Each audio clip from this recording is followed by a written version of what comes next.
So another topic that is like very sensitive, but it's not talked about as much, is casual relationships that exist in this nice age group that we're in. So yeah, I'm just going to say good things about us.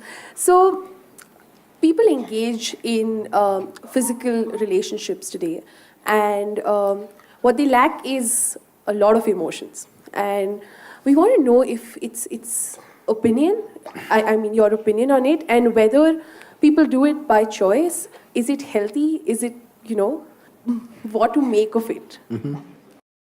Can I tell you a joke? Yes, please. There was one Mrs. Bhatia. No Bhatias? I could change the name. There was one Mrs. Bhatia who was having her 50th wedding anniversary. They had a wedding anniversary, and the next day she filed for divorce. The judge saw the divorce petition. He was also a good family friend. So he called her and he said, "Why you want to divorce your husband? He's such a sweet little thing.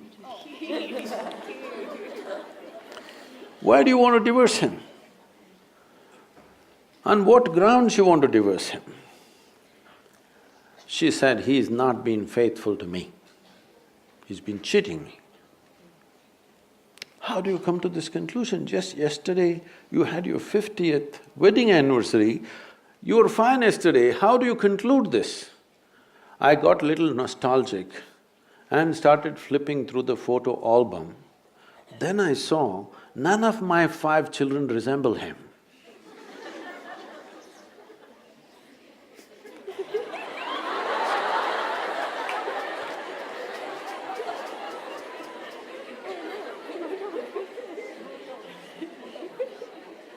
So right now, do you remember how your great-great-great-great-great-grandmother 10 generations ago looked like? You don't. But her nose is sitting on your face right now. Your body remembers, yes or no? Yes. Your body remembers even the skin tone of your forefathers a million years ago, it still remembers, not forgotten. So what you're calling as my body is an enormous amount of memory, isn't it? What you carry in your brain as memory is minuscule. What you carry in your body, there is evolutionary memory, there is genetic memory, there is karmic memory, there are articulate and inarticulate levels of memory. There is so much memory. You think you know how to walk right now, please understand, only because your body has built up that memory. If your body forgets, you won't be able to walk. So, the amount of memory for every simple thing that you do, you know what to eat, what not to eat, how to eat, you must put it in your mouth, not in your ears. This may look funny, but you would not know if you don't remember. So, your body is a repository of tremendous amount of memory and it's picking up all the time. If you walk from here to here, there may be 50 different kinds of mild smells. You may not consciously notice, but the body is picking it up and it recognizes. All the time it's recognizing, that's how you know what is good smell, what is bad smell, this is this smell, that is… You recognize the different aspects of sound, smell, this, that, because constant recognition is happening. So this body memory, traditionally in this culture, we call this as runanubandha. That means physical memory that you build. You can either consciously build your physical memory or you can simply take in wild amounts of memory and go through lots of physical confusion. So wherever there is impact, I don't know if you still have these things, maybe in your generation is gone, but still there will be people in Bangalore city, if you ask them to… if you try to give them salt, they won't take it, they'll say, keep it there. If you try to give them sesame seeds, they will say, please keep it there. Because they have recognized many substances which can easily carry your memory and it will become mine if I take it. So I don't want to take in memory. This is the reason why generally in this culture, touching each other, shaking hands, these things are avoided. We touch our own two hands and do namaskaram because we don't want to go on picking up memory. Because if I as much as touch this memory, it remembers. You try this with 4 of your friends, you touch their hands. Don't try to consciously remember, every day touch their hands, forget about it. Tomorrow, if that person comes and touches you, you know it's this hand, isn't it?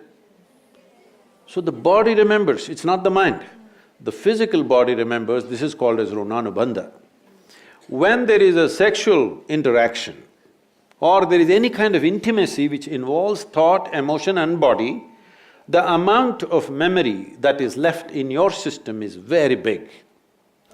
It is from this context they said you must keep this as simple as possible.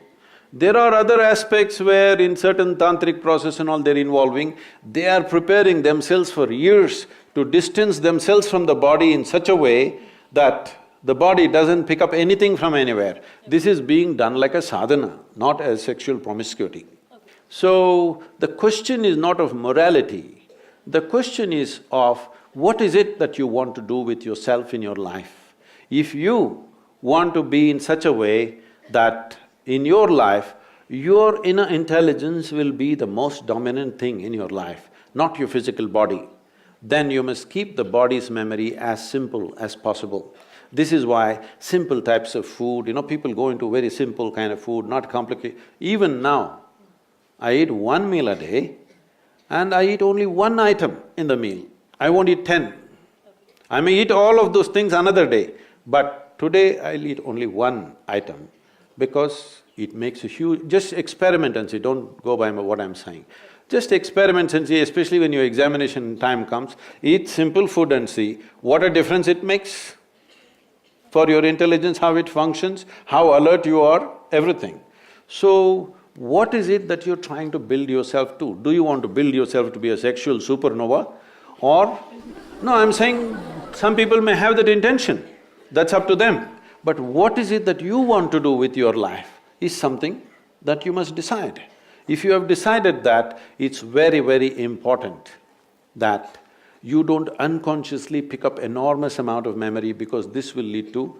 Later on you will see, it'll become very difficult to remain peaceful and joyful in your life, no matter what good things may be happening, simply because there is confusing memories in the system.